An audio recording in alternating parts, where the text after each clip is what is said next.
we've got all these issues in the West that are swirling around, and we have conflict, negotiations, which many will take place after the Articles of Confederation are eliminated to make way for the Constitution. So it stands to reason that we would address this idea.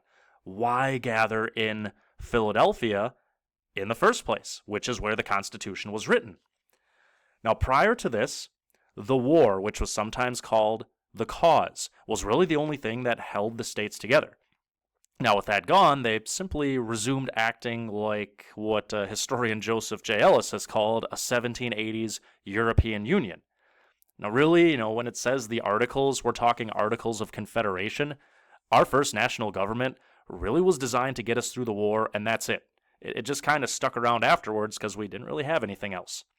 Ben Franklin proposed an original plan of union called an Articles of Confederation in 1775, but the end result produced a federal government that was weaker than he really wanted. I mean, there was a Congress, and that's kind of it. A state could not be represented unless they had at least 2 members present, and state government really is seen as a more desirable job. So many of the delegates didn't really bother to show up. Now, when it says previous alterations failed, only 5 states actually sent representatives to a convention in Annapolis, Maryland, which was called to deal with interstate trade, meaning that was a change they wanted to make, but they didn't have enough to really do anything. But all agreed that a new convention needed to be called in Philadelphia the following spring. Madison and Hamilton were to be among the attendees. Now, the official goal of this Philadelphia Convention is to revise, to change the existing Articles of Confederation. But on day 3, it was determined that the Articles should be totally scrapped, gotten rid of, in favor of a new form of government. Now, technically, this is illegal because it's not their mandate, but the vow of secrecy that every attendee took ensured that the proceedings would not be released to the public. Now, James Madison, that you see him on screen, is the first attendee to arrive, and he was simply the most prepared out of anyone. He arrives with a plan for what's called a bicameral legislature, meaning 2 houses and 1 Congress, and an executive branch to control foreign policy. And this is mainly because John Jay tried to negotiate a treaty with Spain concerning the Mississippi River, but he failed due to a lack of federal support.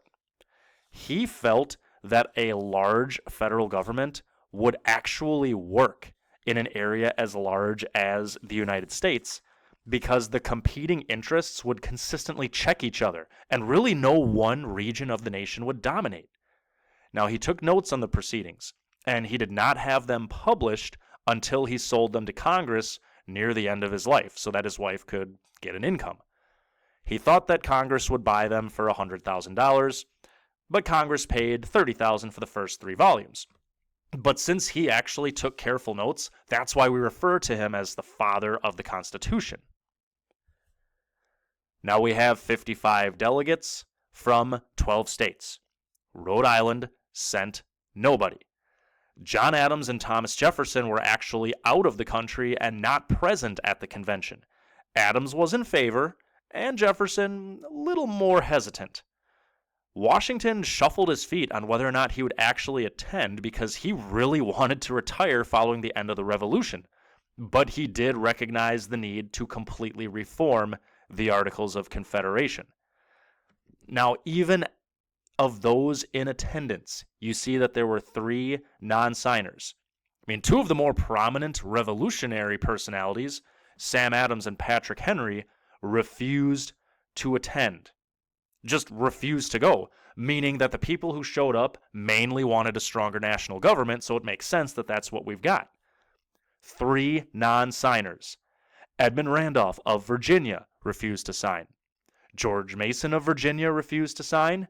Elbridge Gerry of Massachusetts refused to sign the final document, even though they attended. And Randolph was even the one who openly declared that we should get rid of the Articles and form a new constitution. So these are just kind of the issues that really lead to the government that we have today under the U.S. Constitution.